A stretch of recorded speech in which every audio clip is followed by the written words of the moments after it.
परमपिता परमेश्वर और माँ सरस्वती और आराध्य देव श्री राम के चरणों में प्रणाम के पश्चात यहाँ पर उपस्थित हमारे मुख्य अतिथि महोदय श्री अशोक कुमार जी,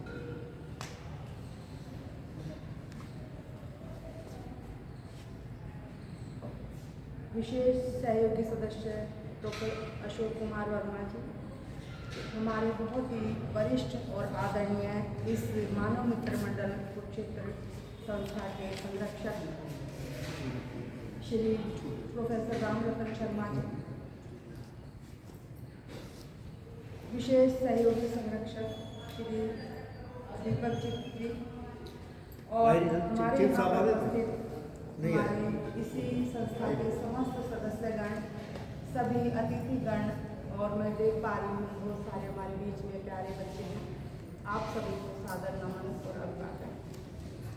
सबसे पहले मैं क्षमा प्रार्थी हूँ क्योंकि मन संचालन की जिम्मेदारी मुझे दी गई थी, लेकिन घर में थोड़ा सा आवश्यक कार्य आने के कारण विलम्ब हो गया, तो मैं आप लोगों से क्षमा प्रार्थी हूँ। आगे की कार्रवाई के लिए सर ने मुझे यहाँ पर आमंत्रित किया है, तो मैं यहाँ पर आमंत्रित करना चाहूँगी विशेष सहयोगी सदस्य हमारे बीच में उपस्थित हैं और बहुत ही सक्रिय कार्यकर्ता भी रहे हैं, और प्रभारी नशा मुक्ति अभियान NCB के सक्रिय सदस्य डॉक्टर अशोक कुमार वर्मा जी से मैं अनुरोध करती हूँ कि वो मंच पर आए और अपने उद्गार यहाँ पर व्यक्त करें। माँ भारती के चरणों में वंदन करते हुए, नमन करते हुए, आज मानव मित्र मंडल शाखा कुरुक्षेत्र द्वारा इस कार्यक्रम में उपस्थित मानव सम्मान के योग्य परम आदरणीय श्री अशोक कुमार हरियाणा प्रशासनिक सेवा साहब, यमुनानगर से CTM साहब हैं, और मुझे बड़ी प्रसन्नता है कि एक शिक्षक से जब कोई व्यक्ति किसी उच्च पद पर जाता है तो उस पद की गरिमा को आगे बढ़ाने में एक विशेष भूमिका निभाता है। और आज मुझे गर्व भी है और बड़ी प्रसन्नता हो रही है कि श्री अशोक कुमार जी हरियाणा प्रशासनिक सेवा में एक शिक्षक होते हुए जो समाज को जीने की कला, जीने का ज्ञान, और कला और विज्ञान दोनों सिखाता है, और आज जब उच्च पद पर आ जाए तो मानव जीवन के विकास में, मानव जीवन को जीने में और समाज कल्याण में, क्योंकि प्रशासनिक काम ही समाज कल्याण करना है, उसमें एक महत्वपूर्ण भूमिका निभा सकते हैं और ये निभा रहे हैं। तो बहुत बहुत धन्यवाद, साधुवाद। और मैं धन्यवाद देना चाहूँगा हमारे पिता तुल्य, मैं सदैव कहता हूँ कि प्रोफेसर रामरतन शर्मा जी मेरे पिता तुल्य हैं। किसी भी कार्यक्रम में जैसे मानव मित्र मंडल का होता है या वो जो उपस्थित होते हैं तो मैं उन्हें पिता के समान मानता हूँ। मैं 2010 में पहली बार उनसे मेरी भेंट हुई थी। उन्होंने यहीं पर इसी सभागार में यहाँ पर एक कार्यक्रम किया और एक सम्मान समारोह रखा। तब मुझे उनका फ़ोन आया कि आपको आना है, हम आपको सम्मानित करेंगे। मुझे भी बड़ा चाव हुआ उन दिनों कि भाई हाँ सम्मानित करेंगे। मैं सच्चाई बता रहा हूँ, तो मैं पहली बार कुरुक्षेत्र जिले में वैसे हो चुका था मैं कई बार सम्मानित, पर जब यहाँ सम्मानित हुआ तो मुझे बड़ा अच्छा लगा। जब श्री राम जी का जीवन चरित्र यहाँ पे रामायण की चौपाइयों का गान हुआ तो मेरा मन पुलकित हो उठा, और तब से लेकर के आज तक, आज 13 वर्ष हो चुके हैं इन बातों को। तो मानव मित्र मंडल हमारे लिए एक अद्भुत और अविस्मरणीय संस्था बनकर रह गई है, और मेरे पिता तुल्य डॉक्टर प्रोफेसर रामरतन शर्मा जी का मार्गदर्शन हमें सदा मिलता है। हमारे बीच में एक महान देशभक्त श्री नरेश सैनी जी बैठे हुए हैं, जो कई वर्षों से जिनसे मैं परिचित हूँ। इनकी करने की, काम करने की जो कला है, इनका जो ढंग है और जो इनकी प्रतिभा है, वो वास्तव में सदैव वंदनीय है। और मेरे भाई तुल्य डॉक्टर भारतेंदु हरीश जी, मैं इनको भाई मानता हूँ। तो मैं इनके जब भी मुझे कोई समस्या आ जाती है तो मैं सदैव इनसे प्रश्न करता हूँ कि भाई अब क्या करना है। और साथ में अन्य डॉक्टर अनिता गोयल जी हैं, अपना डॉक्टर साहब पुस्तकालय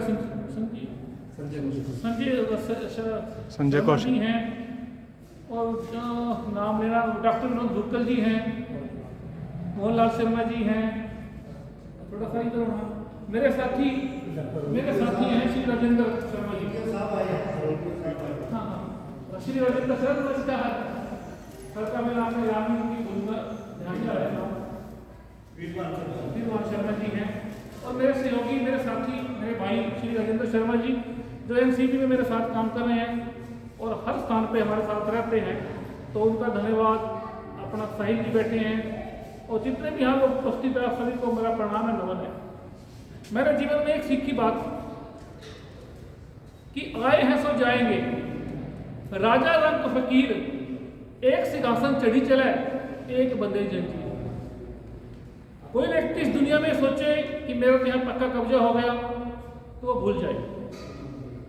कोई भी चीज है, मान लो मैं इस पद पर हूं, 10 साल बाद मैं सेवानिवृत्त हो जाऊंगा, ये पद चला जाए, सामान्य व्यक्ति बन जाऊंगा। कोई भी चीज है वो व्यक्ति इसमें सदा नहीं रहती, सदा कुछ रहता है। तो वो संस्कार, वो मानवता, वो भाईचारा, वो समाज के लिए किए गए कार्य और सबसे बड़ी प्रभु की भक्ति। कल मैं टीवी में एक वो देख रहा था, विघ्नहर्ता श्री गणेश जी। जब एक व्यक्ति को वहां उसकी मृत्यु हो जाती है और उसका पुत्र उसका श्राद्ध करने के लिए गया चाहते हैं, तब गणेश जी वहीं थे और ब्राह्मण जो देवता थे वो भी वहीं पर थे। तो वो श्राद्ध तर्पण करते हैं ना, पिता उसका प्रेत आत्मा में होता है, प्रेत होता है। उस समय गणेश जी कहते हैं ये तो मेरा भक्त है, इसका पुत्र मेरा भक्त है और मैंने इसको वचन दे दिया कि इसकी मुक्ति करानी है। तो जब उसको तर्पण करते हैं ना, तर्पण करते करते बोले इसको 16 पुलियों से गुजरना पड़ेगा। 16 पुली है यहाँ पे, 16 जो कर्म हम कर रहे हैं ना, कोई सोचे कि मुझे कोई नहीं देख रहा, यहाँ की पुलिस से तो बच जाओगे, यहाँ की कोर्ट से बच जाओगे, अपने प्रशासन से बच जाओगे, चोरी छिपे जैसे भी होगा, और उसकी अदालत से, उसके न्यायालय से कोई नहीं बच सकता, क्योंकि हर व्यक्ति के साथ चित्रगुप्त नाम के 2 व्यक्ति काम करते हैं। जिस प्रकार से भाई खड़ा है ना, हमारी वीडियो बना रहा है ना, वो भगवान की वीडियोग्राफी तो हमारे से बहुत बढ़िया आती है। जो भी हमने कर्म किए हैं, चाहे छुपते किए, चाहे 100 पर्दों के बीच में किए, वो सब खुलेंगे। वो हाँ जब हमारी सजा देगा ना, वो धर्मराज कहेगा, धर्मराज तो लेखा मांगे हैं, लेखा मांगेगा ना, सब पूछेगा वो क्या क्या किया था, क्या गुड़ खिलाए थे, हैं, सारा दिखा देगा वो, तुमने कर्म किए थे, सजा भुगत। फिर कोई नहीं कह सकते, फिर क्या वो दिखाएंगे, क्या कहेंगे, नहीं जी मैंने नहीं करा। यहाँ की पुलिस से बच जाएंगे, यहाँ के कोर्ट से बच जाएंगे, यहाँ के प्रशासन से बच जाएंगे, पर भगवान की देह वाली लाठी से कभी कोई नहीं बच सकता। इसीलिए अच्छे कर्म करो, किसी का बुरा ना करो। तो बच्चों आपके लिए विशेष शिक्षा है, धन के लिए अगर आप नौकरी करते हो, काम करते हो तो छोड़ दो, कोई जरूरत नहीं है। केवल पैसा कमाने के लिए यदि हम काम करते हैं, अपने बच्चों का पालन पोषण करते हैं ना, तो छोड़ दो ऐसा जीवन, कोई लाभ नहीं ऐसे जीवन का। जीवन जीना है तो सादा जीवन जियो और उच्च विचार। जो आनंद सादगी में है ना, वो आनंद और किसी चीज में नहीं है। 2 रोटी खा के, ठंडा पानी पी के आराम से सो गए ना, वो सबसे सुखी इंसान है। रोटी भी खा रहा है, दवाई साथ खा रहा है, एसी में पड़ा है, बिस्तरे गद्देदार है, नींद नहीं आती, चुपते है वो। तो मेहनत करने वाला व्यक्ति, ईमानदार व्यक्ति, सदा भगवान उसका रक्षक होता है। समय बदलता है, सब दिन होता है एक समान, हर दिन एक समान नहीं होता, परंतु जीवन में यदि आपने आगे बढ़ना है, यदि आपने, क्योंकि पहले बता दिया अभी पक्का तो है नहीं ठिकाना। यदि पक्का ठिकाना होना मेरा यहाँ, मुझे पता कि मैं तो मरूंगा ही नहीं, मैं तो क्या अमर हूँ, फिर तो मैं पाप कर्म करूँगा। जब मुझे पता है कि आगे जाकर के सजा मिलेगी, बहुत तगड़ी मारेगी, इतनी सजाएं देते हैं ना वहाँ पे। ये धर्म ग्रंथ ऐसे नहीं है कि सोच रहा भाई झूठे हैं, ये झूठे नहीं है, सच्चे हैं, 100% सत्य भगवान है ना, तो धर्म ग्रंथ भी है सच्ची। जो ये बातें हैं ना, सारी सच्ची हैं, कोई समझे कि नहीं झूठ है। क्योंकि आप देखो ना, आज से 20-25 साल पहले ये मोबाइल देखा ना किसी ने, मोबाइल, सब पर नहीं था मोबाइल। 30-35 साल पहले भी मोबाइल होगा, टेलीफोन होगा, रिकॉर्डिंग, अमेरिका बैठे हैं बंदा, यहाँ बैठ के वीडियोग्राफी से बात हो रही है। उस भगवान के साइंस का बहुत बड़ा महाविज्ञान है। उस भगवान ने तो क्या क्या करें, क्या हुआ है, जिसने हमारे साथ दो हर व्यक्ति के साथ दो व्यक्ति लगा रखे हैं, हर व्यक्ति के साथ। इन्हीं बातों के साथ मैं अपनी वाणी को विराम दूंगा।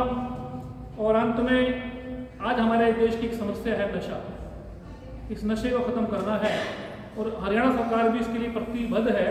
हरियाणा सरकार ने हरियाणा पुलिस के अधिकारियों और कर्मचारियों को लेकर के एक अलग विभाग बना दिया। माल police control bureau Haryana state का, HSMC भी उसका नाम रखा है, मुख्यालय मधुबन में है। अब हमारा कर्तव्य है कि हम अपने हरियाणा को नशा मुक्त करें। जब हम वर्दी पहन लेते हैं ना, वर्दी पहनने के बाद हम इतने शक्तिशाली हो जाते हैं कि यदि हम इसकी शक्तियों का सदुपयोग करें तो कोई भी अपराध नहीं होने मिलेगा। बस इतना ही काफी है। जय हिंद, जय भारत।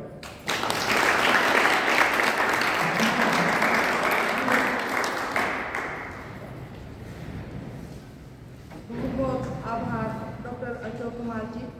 आपने बहुत ही संक्षिप्त शब्दों में हमारे बीच में उपस्थित हमारे माननीय सदस्यों और कार्यकारी बच्चों का हौसला बढ़ाया और हमारे देश की बहुत ही ज्वलंत समस्या नशा, जिसके अभियान के साथ आप जुड़े हुए कि नशा मुक्ति कैसे की जाए, किस प्रकार से अपने युवाओं को प्रेरित किया जाए कि इस बीमारी से या इस चंगुल से वो निकल सके। और आपका प्रयास बहुत ही सराहनीय है। आप लगातार लगे हुए हैं अपने इस दृढ़ निश्चय को पालन करने में, तो बहुत ही सराहनीय काम करने के लिए आप साधुवाद के पात्र हैं और मैं मंच से आपका बहुत बहुत धन्यवाद ज्ञापित करती हूँ।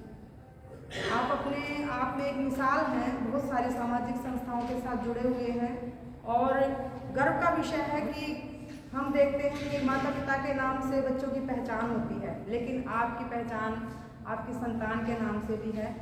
सभी जानते हैं यहाँ पर उपस्थित सदस्य जो इस संस्था से जुड़े हुए हैं कि आपकी पुत्री सुश्री प्रियंका वर्मा मजिस्ट्रेट के रूप में सिलेक्ट हुई हैं, तो उनके लिए भी मैं हार्दिक बधाई देती हूँ। ज़्यादा कुछ न कहते हुए, बहुत सारे शब्द हैं वैसे तो, लेकिन समय का बहुत अभाव है और हम देख पा रहे हैं कि थोड़ा सा वातावरण भी अनुकूल नहीं है और हम सब बड़े ही धैर्य के साथ इस कार्यक्रम का आनंद ले पा रहे हैं। और इससे भी बड़े साधुवाद के पात्र हैं डॉक्टर भारतेंदु जी, जो इस सारे कार्यक्रम को चलाने में लगातार इस मुहिम को छेड़े हुए हैं और हम सबको जोड़े हुए हैं कि हम और कुछ तो दे नहीं सकते, थोड़ा सा समय ही है जो वो हमसे मांगते हैं और हम तत्पर रहते हैं उनका सहयोग करने में। लेकिन एक अग्रणी चाहिए होता है हमें समाज में मुख्य धारा से जोड़ने के लिए, और वो आप काम कर पा रहे हैं सूत्रधार के रूप में, तो आपका भी बहुत बहुत साधुवाद है सर। अब मैं आगे आमंत्रित करती हूँ विशेष सहयोगी संरक्षक सदस्य श्री दीपक चिप जी। नमस्कार सभी को। मेरा मानव मित्र मंडल समाज सेवा के अंदर जो कार्य कर रहा है वो तो आप सब जानते ही हैं, और मैं I am very much grateful to Bharatendu ji कि मुझे उन्होंने अपने साथ जुड़ने का मौका दिया और कुछ सालों से मैं आपके साथ ही हूँ। और बड़ी खुशी आपको पता है, आपका एक जो छात्र है आदेश, जो कि अभी 12th पास करी है, उसकी गवर्नमेंट जॉब में लग गई है सेंट्रल उसमें पोस्ट ऑफिस के अंदर। So it is all due to your effort. बाकी स्पेशली देखिए बच्चों के लिए भी पिछले कुछ टाइम से मैंने एक चीज़ देखी है इंडिया के अंदर बड़ा स्पेशली, कि बच्चे जो हैं हमारे, जो बच्चे फाइनेंशियल वीकर सेक्शन से बिलोंग करते हैं और ज़्यादातर बच्चे जो है पढ़ते हैं गवर्नमेंट स्कूल्स के अंदर, तो 10th तक तो बच्चों का स्कोर बड़ा अच्छा रहता है। बट जब वो बच्चे जाते हैं 11th में 12th में, तो वहाँ पे जाके क्या होता है कि कोचिंग का मैटर जो है वो बड़ा मेन हो जाता है, तो हमारे बच्चे वहाँ पे मिस करते हैं। तो अभी कुछ बच्चों को 11वीं 12वीं बच्चों को अभी हम गाइड कर रहे हैं, तो मेरी आप सबसे रिक्वेस्ट है कि जो बच्चे अभी यहाँ पे 10th या 11th के अंदर हैं वो एक बार मेरे से मिलें। अब like to guide. Thank you.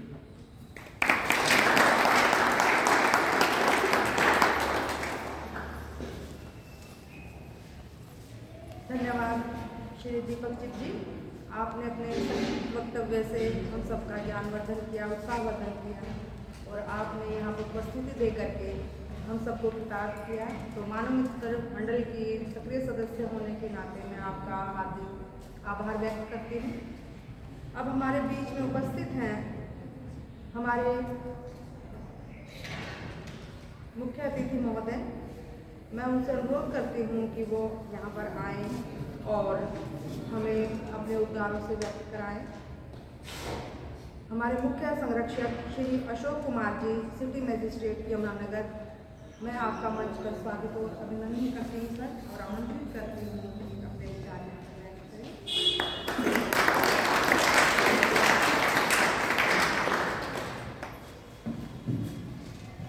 सर्वप्रथम मानव मित्र मंडल के उपस्थित सभी भाई व बहनों को प्रणाम, आए हुए अभिभावकों को प्रणाम, आए हुए छात्रों को आशीर्वाद। मानव मित्र मंडल एक ऐसी सोच का संगठन है जो आज के समाज में ज़रूरी है। कई बार मैं डिस्कस करता हूँ मित्र साथियों से, बात होती है तो मैं इसी चीज़ की प्रेज़ करता हूँ कि आपकी सोच बहुत बड़ी है, और ये सोच आज के समाज में हर एक के अंदर होनी चाहिए। जैसा कि वहाँ पे लिखा भी हुआ है, मानव मित्र मंडल का नारा, सबल बने निर्बल का सहारा।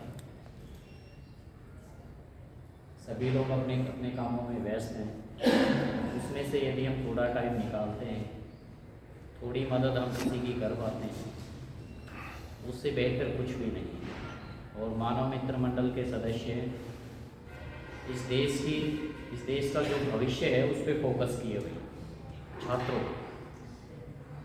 क्योंकि देश का भविष्य आगे इन्होंने ही बनाना है। ये तो बड़ी लंबी सोच है, बड़ी दूर की सोच के चले हुए हैं। मेहनत वहाँ हो रही है जहाँ आगे तक रिजल्ट मिलते रहेंगे। और यहाँ उपस्थित छात्रों से भी मैं अनुरोध करूँगा कि ऐसी सोच ही बनाएं, मदद करने की। ज़रूरी नहीं आप किस तरह से मदद करते हैं, तरीके अलग अलग हो सकते हैं। आपके साथी कोई कमज़ोर है, कोई पढ़ाई में कमज़ोर है, आप उसकी मदद कर सकते हैं। आपके पड़ोस में कोई और है, अब किसी को परिवार पहचान पत्र ही बनवाना है, आप उसको बता सकते हैं कहाँ बनेगा। कॉमन सर्विस सेंटर में चले जाओ भाई, क्योंकि आप लोग स्कूल में आ रहे हो, आप किताबों में पढ़ रहे हो, आप न्यूज़पेपर में पढ़ रहे हो, गवर्नमेंट की जितनी फैसिलिटी मिल रही है, कहाँ से मिल रही है, कैसे मिल रही है, तो आप बता सकते हो उन लोगों को जिन्हें ज्ञान नहीं है इस चीज़ का। कोई खेत में काम करने वाला आदमी, आपके पेरेंट्स हैं, यदि ज़्यादा पढ़े लिखे नहीं हैं तो आप आगे आएँ। हर काम में, चाहे बैंक में जाके काम करना हो तो वहाँ भी कई लोगों को फॉर्म भरना नहीं आता। तो ऐसे छोटे छोटे काम करके आप भी इसी तरह, जैसे मानव मित्र मंडल के सदस्य आपसी सहयोग से और दूसरों का सहारा बन रहे हैं, उस तरह आप लोग भी कर सकते हैं। तो यहाँ से सीखने वाली यही बात है। यहाँ जो लोग बैठे हुए हैं आज, मैं इनके संपर्क में 2.5-3 साल से हूँ, और हर साल एक इस तरह से इकट्ठे होते हैं हम बच्चों के साथ, और बड़ा अच्छा लगता है। जैसे मुझे पता चलता है कि हाँ ऑर्गेनाइज़ किया जा रहा है, तो मुझे बताते हैं कि उस दिन करें, उस दिन करें। मैं उन्हें कहता हूँ भाई जिस दिन भी करो बता देना, मैं पहुँच जाऊँगा, क्योंकि एक निस्वार्थ सेवा है ये। मेरे पास बहुत सारे ऑर्गेनाइजेशन आते हैं, NGOs आते हैं, डेली रूटीन में आते हैं। मुझे पता है कोई अवार्ड के लिए काम कर रहा है, कोई किसी चीज़ के लिए काम कर रहा है, कोई पैसा कमाने के लिए काम कर रहा है, बट इनकी सोच मुझे सबसे बेहतर लगती है। इनको कुछ नहीं चाहिए, इनका काम ये है कि अपने पास जो कुछ है उसमें से थोड़ा थोड़ा दे दो, कोई टाइम दे दो, कोई विचार दे दो, कोई आर्थिक मदद कर दो। तो ये सोच ही है कि मेरे दिल में संस्था के प्रति अपनेपन का बहुत ज़्यादा भाव आता है, और इस सोच को मैं प्रणाम करता हूँ। आप सभी बच्चों को मैं शुभकामनाएं देता हूँ। आप इस लायक बने कि बड़े होकर मदद करें और लोगों को, क्योंकि आप जो ले रहे हैं ज्ञान प्राप्ति, उस ज्ञान प्राप्ति का एक ही मोटिव होता है कि हमें नौकरी तो मिलती है, वो मिल जाएगी, वो तो ना पढ़ने वालों को भी कोई ना कोई मिल जाती है। तो नौकरी प्राप्त करना इसका ऑब्जेक्टिव नहीं है, इसका मेन ऑब्जेक्टिव है मैं अच्छा नागरिक बनना है। और अच्छा नागरिक वही होता है जो सबके साथ सहयोग की भावना से अच्छा जीवन खुद जीता है और दूसरों के जीने में मदद करता है। तो आप यही सोच आज यहाँ से लेके जाइए, अपने दिमाग में यही बिठाइए, खूब मेहनत कीजिए। मेहनत का कोई शानी नहीं है। ज़रूरी नहीं आपके पास पैसे हो, ज़रूरी नहीं आपके पास वो फैसिलिटी हो, ज़रूरी नहीं है आज हम यहाँ खड़े हैं फ़ैन नहीं चल रहे हैं, तो क्या फ़ैन ज़रूरी थे यहाँ पे? कोई ज़रूरी नहीं है। हमारी सोच है, हमें यहाँ बैठना है, बात करनी है, सोसाइटी के प्रति जो हमारी ड्यूटी है वो निभानी है। तो कोई एबिलिटी, फैसिलिटी, पैसा आपको इस लायक नहीं बनाता कि आप कुछ कर सकें। आपको इस लायक बनाती है आपकी सोच। आपकी सोच अच्छी हो, आपकी सोच मजबूत हो, आप खुद मेहनत करें। अभी आपने सुना होगा अशोक वर्मा जी जो ड्रेस में हैं, यहाँ पे यूनिफॉर्म में हैं, क्या काम करते हैं वो? पुलिस तो बहुत है, सब लोग कर रहे हैं काम अपना, 9 से 5 का ड्यूटी कराते हैं, बट उन्होंने एक जंग छेड़ी हुई है नशे के खिलाफ। इतने एक्स्ट्रा एफर्ट में कहीं भी पहुँच जाते हैं, लोगों को इकट्ठा करके बताते हैं।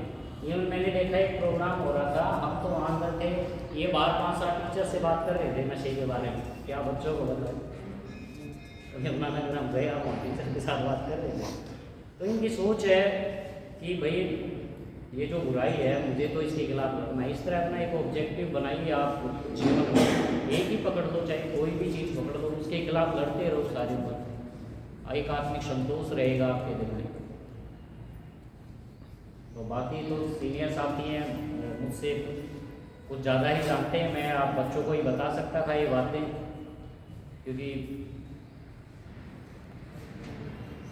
आपको इन बातों की ज़्यादा ज़रूरत है।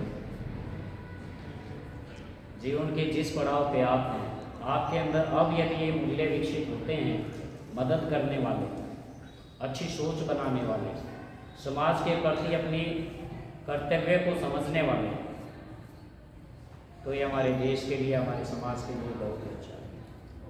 तो सभी को शुभकामनाएं। इसी के साथ मैं विराम देता हूँ। नमस्कार।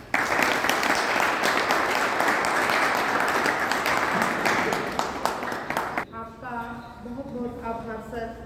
आपने बहुत ही सुंदर शब्दों में हमारे उपस्थित महोदय सदस्यों का और हमारे प्यारे बच्चों का हौसला बढ़ाया और बहुत ही प्रेरणादायी विचारों से यहाँ पर अपनी उपस्थिति दर्ज करवाई है। हम सभी जानते हैं कि सेवा करना बहुत अच्छी बात है। सभी एक ही शब्द पे जो बच्चों के लिए खासकर ये बात है, तो किसकी सेवा करें? हम सबसे पहले कि हम अपना कर्तव्य भी पालन कर लें और हमें ज़्यादा समय भी ना देना पड़े। तो कहाँ से आरम्भ करें? तो बच्चों के लिए तो यही प्रेरणादायी संदेश है कि अभी सर ने भारतेंदु जी ने जो बताया था कि माता पिता की सेवा सर्वप्रथम अगर हम शुरू कर दें, और सेवा की जरूरी नहीं है कि हम चरण भी दबाएं या हम उनको कहें कि आप थके हुए हो, आप बैठ जाओ, हम काम कर रहे हैं। अगर हम उनकी आज्ञा का पालन ही करते हैं, जो हमारे लिए सोचते हैं, हमारे लिए बताते हैं कि क्या अच्छा है क्या बुरा है, उसी बात को हम पालन करने में लग जाए, तो वो भी एक तरह की सेवा है। तो प्यारे बच्चों से मेरा अनुरोध है कि जो मन से यहाँ पर बोल करके जाते हैं, वो कुछ न कुछ सकारात्मक ले करके जाते हैं आप लोगों को, चाहे छोटा शब्द ही क्यों ना हो, उसमें एक प्रेरणा छुपी होती है। और आप ये ना सोचें कि ये ऐसे ही बन गए, ऐसे खड़े हो गए हैं। हम भी आप जैसे ही थे, आपके मध्य जितने भी महानुभाव यहाँ पर उच्च पदों पर आसीन हैं, वो ऐसे ही छोटे छोटे बच्चे थे शुरू में, और एक एक सीढ़ी चढ़ते हुए वो इस कामयाबी तक पहुँचे हैं, इन उच्च पदों पर पहुँचे हैं। तो आपके अंदर भी एक संकल्प होना चाहिए, एक जज्बा होना चाहिए कि यहाँ पर आप भी खड़े हो सकते हैं। कल को आपको भी कोई मुख्य अतिथि के रूप में बुलाए या कोई कार्यक्रम आप भी कराने में सक्षम हो सकते हैं। तो यहीं से बीज एक पनपता है हमारे मन में, और एक संकल्प शक्ति, क्योंकि अभी हमारे अंदर वो सामर्थ्य है कि हम दुनिया को पलट सकते हैं।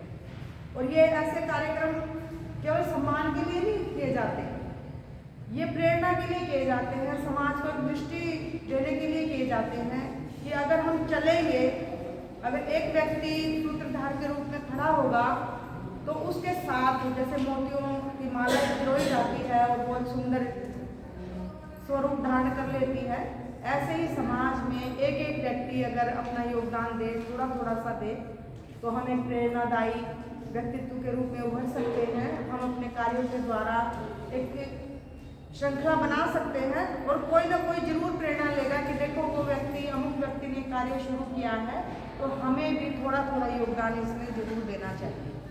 तो बच्चों के लिए ये संदेश है कि सबसे पहले तो अपने घर से शुरुआत करें, अपने माता पिता का कहना माने, अनुशासन में रहें, परिश्रम करें, क्योंकि सभी जगह आप देखते होंगे अपने विद्यालय की दीवारों पे या किसी और जगह आप जाते हो तो यहाँ भी जैसे बहुत सारी चीज़ें लिखी हुई हैं। तो क्यों लिखी हुई हैं? ये सजाने के लिए लिखी हुई है बिल्डिंग को?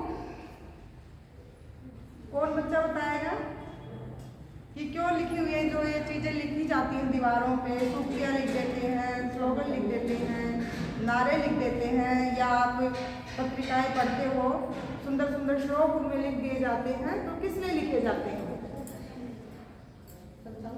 हाँ जी कि मैडम जो लिखे हुए हैं इन पे अमल करना चाहिए। जी, बहुत बहुत ही बढ़िया, बहुत ही अच्छी बात आपने कही है कि अमल करना चाहिए। हाँ जी, धन्यवाद आपका। तो बच्चों, जब हम किसी चीज को लिखा हुआ देखते हैं तो उसको प्रमाण मान लेते हैं। हम सोचते हैं कि कोई गलत बात कोई लिखेगा नहीं, क्योंकि मैंने तो इतना ही पढ़ा है आज तक कि जब भी हम किसी बात का कोई प्रमाण मांगते हैं कहते हैं कहाँ लिखा हुआ है ये। अगर कहीं लिखा हुआ दिखा दोगे तो हम सबूत के तौर पर उसको मान लेते हैं। और इन सारे जो छोटी छोटी सूक्तियाँ लिखी जाती हैं विद्यालयों की दीवारों पर, या आप आते जाते पढ़ते रहते हो कहीं कहीं, वो हमारे मन पर एक चित्र अंकित कर देती हैं, हमें एक संदेश देती हैं, जगाने का काम करती हैं कि हमें सदा सच ही बोलना चाहिए। क्या कभी आपने देखा कहीं पे लिखा हो कि झूठ बोलो, चोरी करो? कहीं नहीं लिखा ना। यही क्यों लिखते हैं कि सच बोलो, है ना, सेवा करो, अहिंसा परमो धर्म लिखे देखे होंगे, क्योंकि उनके अंदर एक बहुत सुंदर संदेश छिपा होता है। और वो जो लिख दिया गया, जब उनको पढ़ते हैं तो हमें एकदम से एक दृष्टिकोण मिलता है कि हाँ, हमें ये काम करना चाहिए और इसके विपरीत काम नहीं करना चाहिए। तो विद्यार्थियों के लिए ये विशेष बातें मैं इसलिए बता रही हूँ क्योंकि छोटे बच्चे हमारे सामने बैठे हुए हैं और सुना हुआ भी बहुत असर करता है। हम जब किसी बात को सुन लेते हैं तो वो हमारे हृदय पर बहुत समय तक अंकित रहता है और हम देखते हैं उनको, चाहे उस समय हम ध्यान ना दें, लेकिन कभी ना कभी ऐसा वक्त आता है कि हम उन चीज़ों को दोबारा से स्मरण करते हैं, रिकॉल करते हैं कि हाँ, वहाँ पर ये बात मैंने सुनी थी और अमुक व्यक्ति ने मुझे कही थी, तो इसके अंदर कोई ना कोई भाव जरूर होगा, कोई ना कोई काम की बात ही कही गई होगी।